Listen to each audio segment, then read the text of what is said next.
Assalamualaikum warahmatullahi wabarakatuh. Perkenalkan, nama saya Ratna Winadia Nidias. Di sini saya akan menerangkan materi dari kelompok 12, yaitu tentang instrumen pengawasan syariah di Indonesia. Yang pertama yaitu legal standar lembaga keuangan nasional dan internasional. Dibagi menjadi beberapa bagian, yaitu yang pertama AOIFI, Accounting and Auditing Organization for Islamic Financial Institution.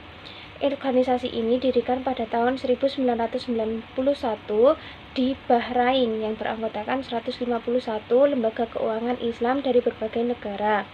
Tujuan dari pendirian organisasi ini adalah untuk mengembangkan, menyebarluaskan, menginterpretasikan dan mereview standar akuntansi lembaga-lembaga keuangan Islam dan standar syariah yang berhubungan dengan keuangan dan perbankan syariah.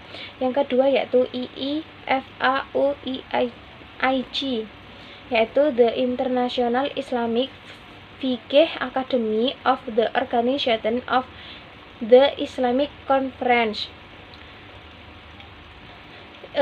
Organisasi ini didirikan di Arab Saudi, didirikan oleh Organisasi Konferensi Islam atau biasa disebut OKI, beranggotakan para pakar syariah di berbagai bidang seperti ekonomi, keuangan, kedokteran, ilmu pengetahuan murni, hukum, dan berbagai bidang lainnya.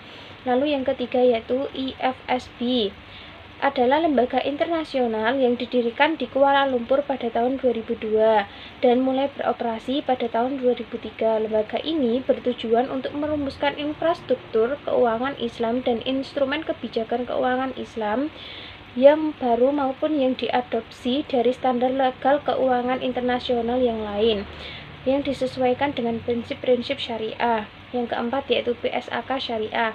PSAK adalah singkatan dari Pernyataan Standar Akuntansi Keuangan yang merupakan pedoman utama bagi akuntan dalam rangka melakukan penyusunan laporan keuangan dalam bisnis. Lalu yang terakhir yaitu Peraturan Bank Indonesia atau PBI dan Surat Edaran SE. Bank Indonesia sebagai regulator perbankan syariah telah mengeluarkan Peraturan Bank Indonesia atau biasa disebut PBI dan Surat Edaran atau biasa disingkat dengan SE terkait pengawasan bank syariah di Indonesia terbagi menjadi dua, yaitu yang pertama PBI nomor 7/3-5/PBI/2005, Peraturan atas PBI nomor 6/24/PBI/tahun 2004.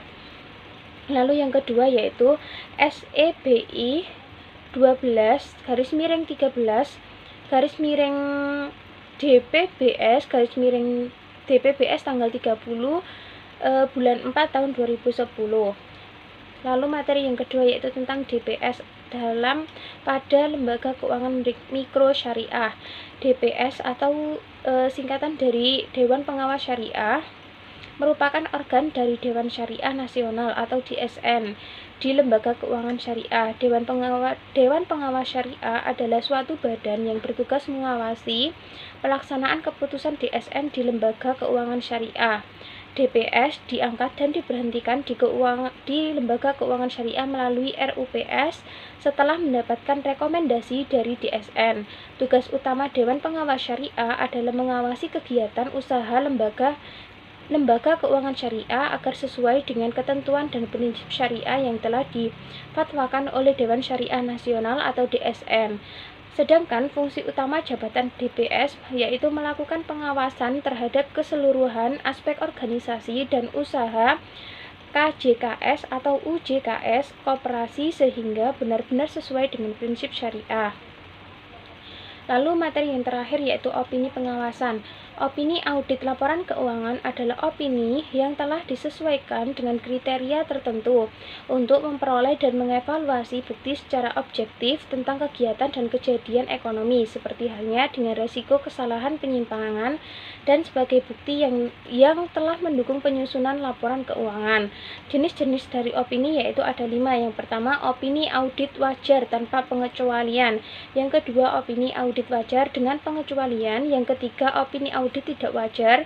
Yang keempat, opini audit tidak memberikan pendapat. Lalu yang terakhir, opini wajar tanpa pengecualian dengan paragraf penjelas. Sekian penjelasan dari saya, kurang lebihnya mohon maaf. Wassalamualaikum warahmatullahi wabarakatuh.